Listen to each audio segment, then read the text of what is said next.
नमस्कार, पांचजन्य के इस डिजिटल प्लेटफॉर्म पर आपका स्वागत है।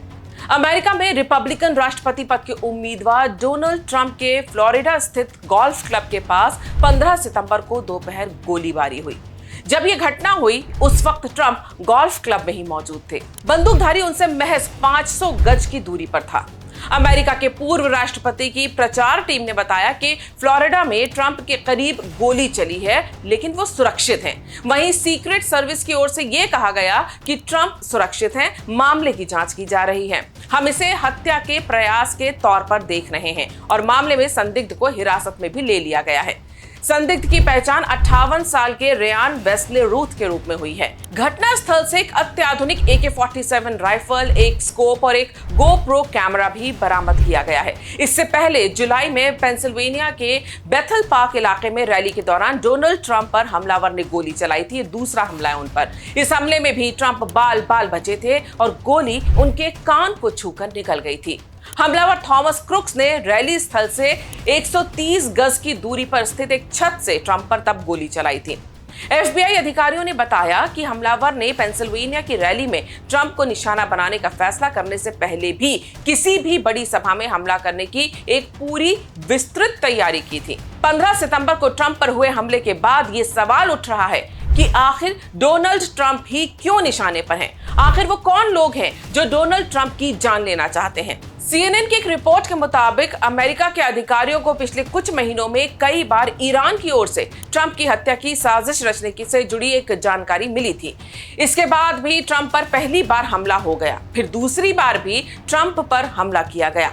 ये अमेरिका में सुरक्षा खामियों को लेकर गंभीर सवाल खड़ा करता है। इजराइल के साथ अमेरिका को भी ईरान अपना सबसे बड़ा दुश्मन मानता है। वो उसे एक महान शैतान कहता है। ट्रंप समेत अन्य रिपब्लिकन ईरान के खिलाफ आक्रामक रहे हैं और इसी कारण लंबे समय से वो इसके निशाने पर रहे हैं।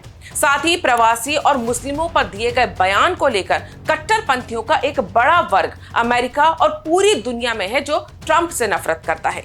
लेकिन ट्रंप ऐसे पहले अमेरिकी नेता या पूर्व राष्ट्रपति या राष्ट्रपति पद के उम्मीदवार नहीं है जिन पर अमेरिका में हमला हुआ हो। ऐसी एक लंबी सूची है अमेरिकी राष्ट्रपतियों की जिन पर हमले हो चुके हैं। अमेरिका में इस तरह का सबसे पहला हमला 1835 में हुआ था। तब एक व्यक्ति ने तत्कालीन राष्ट्रपति एंड्रयू जैक्सन को 2 बार मारने की कोशिश की थी। हालांकि हवा में नमी के कारण दोनों बार बंदूक मिसफायर हो गए। साल 1912 में पूर्व राष्ट्रपति थियोडोर रूजवेल्ट दोबारा राष्ट्रपति बनने के लिए चुनावी अभियान में लगे थे। तब मिल्वॉकी में एक भाषण के लिए जाते समय एक सैलून संचालक ने उन्हें गोली मार दी थी। हालांकि वो इस हमले में बच गए थे। Franklin D Roosevelt, Harry Trueman, Gerald Ford, George W. Bush ऐसे अमेरिकी नेता रहे हैं जिन पर हमला किया गया और उनकी जान बच गई। किसी भी अमेरिकी राष्ट्रपति की हत्या का पहला मामला 1865 में सामने आया, जब वहां गृह युद्ध खत्म होने के बाद वॉशिंगटन DC के फोर्ड थिएटर में एक प्रस्तुति के दौरान नाटक के अभिनेता जॉन विल्कस बूथ ने अब्राहम लिंकन को सिर के पीछे गोली मार दी थी। इसके बाद बूथ घटना स्थल से भाग गया और जब कुछ हफ्तों बाद वर्जीनिया में उसे पकड़ लिया गया तो उसे गोली मार दी गई। इसके अलावा जेम्स गारफील्ड, विलियम मैकिनले और जॉन F. कैनेडी अमेरिका के ऐसे राष्ट्रपति रहे हैं जिनके पद पर रहते हुए हत्या कर दी गई। वहीं इसके अलावा अमेरिकी राष्ट्रपति पद के उम्मीदवार और अमेरिकी सीनेटर रॉबर्ट F. कैनेडी की 1968 में लॉस एंजलिस के एम्बेसडर होटल में एक बंदूकधारी ने हत्या कर दी। डेमोक्रेटिक राष्ट्रपति पद के लिए उम्मीदवार और अल्बामा के गवर्नर जॉर्ज C. वॉलेस को 1972 में गोली मार दी गई थी और कमर से नीचे का हिस्सा उनका लकवाग्रस्त हो गया था।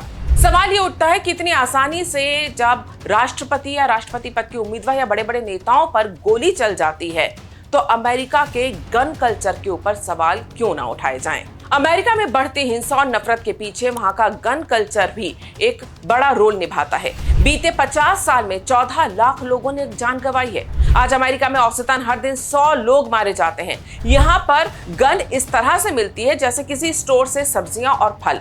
अमेरिका में आबादी से ज्यादा बंदूकें होने की वजह से वहां सामाजिक और राजनीतिक हिंसा की आशंका बढ़ जाती है।